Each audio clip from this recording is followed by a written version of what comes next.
This is lesson 10. So in lesson 9, we just went over the idea of relationships between statements. And we discovered 4 different relationships. Two statements together could be consistent, meaning they could both be true. Or inconsistent. They cannot both be true. Then we said there could be implication. One sentence might imply the other sentence. Or if both imply each other, that's called logical equivalence. And then the 4th kind of relationship was independent. There is no implication, but they can both be true. Okay, now lesson 10 is going to take something up here, and we're going to talk about consistency and disagreement. Let's read it. Sometimes the consistency of statements is difficult to determine.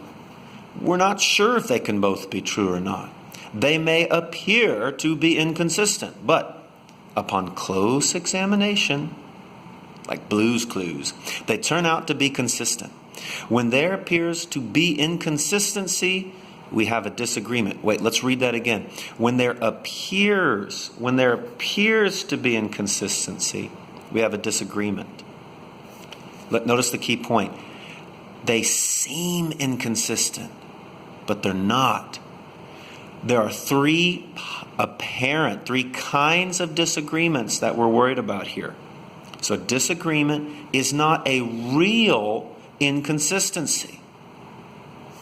Okay, it's an apparent inconsistency. There's 3 kinds, and let's look at them. Well, the first one is actually a real disagreement. So it seems like they're not consistent, and the reason it seems like that is because they're not. They're not consistent. Both of them can't be true at the same time. So if I say Jesus is the Son of God, and Jesus is not the Son of God, sorry, the focus is messed up, then we've got a situation of real disagreement. You can't have both be true at the same time. So that apparent disagreement is a real disagreement. Okay, now the second kind. Remember, there's 3 kinds. 1, 2, 3. Okay, the apparent disagreement here. Apparent disagreement. So real disagreement, apparent disagreement. Apparent disagreements are frequently the result of differences of opinion or perception. For example, the result of differences of opinion or perception. For example, I'm not sure how to get rid of this little thing on my phone screen. Okay, Smith, I think logic's easy. Jones is like, I think logic's the hardest course I've ever taken. Is there any real disagreement? No.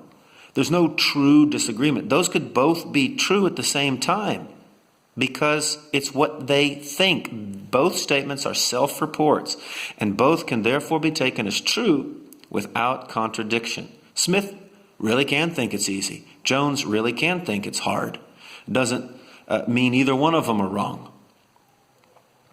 This is a difference of opinion, and that's your key idea right there, is the difference of opinion. There's no logical contradiction. Okay, real disagreement, apparent disagreement, and finally, verbal disagreement.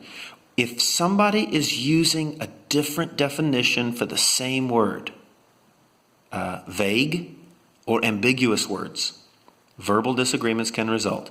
It doesn't necessarily mean that there's real or true inconsistency. Let's look at the example here on this other page. Murphy, he says 1/5 of all high school graduates are illiterate. Now he's just making a statistic. Murphy says, hey, 1/5 of everybody that graduates high school can't read. And then Johnson says 1/3 of all the high school graduates are illiterate. Well, it seems like there's a problem. Those are different numbers. But what if the difference is the way that they're defining illiterate? The key question here concerns the possible definitions of the word illiterate. Suppose Murphy intends the word to mean those who can't read at all, and Johnson means those who can't read past 2nd grade level. Okay, if they're not careful, they might find themselves in a 45-minute argument before realizing they actually don't disagree at all. It's just this guy meant can't read at all, and this guy meant can't read past the second grade level. See the difference? Because of the possibility of verbal disagreements, this happens. You maybe even had a situation like this before. You can save a lot of time if you just take a minute and define the important words in your debate. You want to argue about actual ideas, substance, not just words. For example, you may have heard this before. Consider the following question. If a tree falls down in the forest and nobody hears it, does it make a sound? Well, some people would say yes, and other people would say no. But their disagreement would almost certainly be based upon how they are defining the word sound. If you define sound as something a person hears, then there is no sound. If you define sound as the movement of air and wavelength changes, then you would say, well, yeah, of course it does. But the problem is, how are you defining sound? I don't know, my phone's being weird. How do I stop that? Oh dear, something just happened. Okay. All right, hold on, it's going to get there. Okay. We're at the end of the lesson. We have considered 3 common types of disagreements. All 3 need to be in your notes. You need to understand them. Real disagreements are an actual inconsistency between the statements. So real problem. Apparent disagreements are just opinion differences.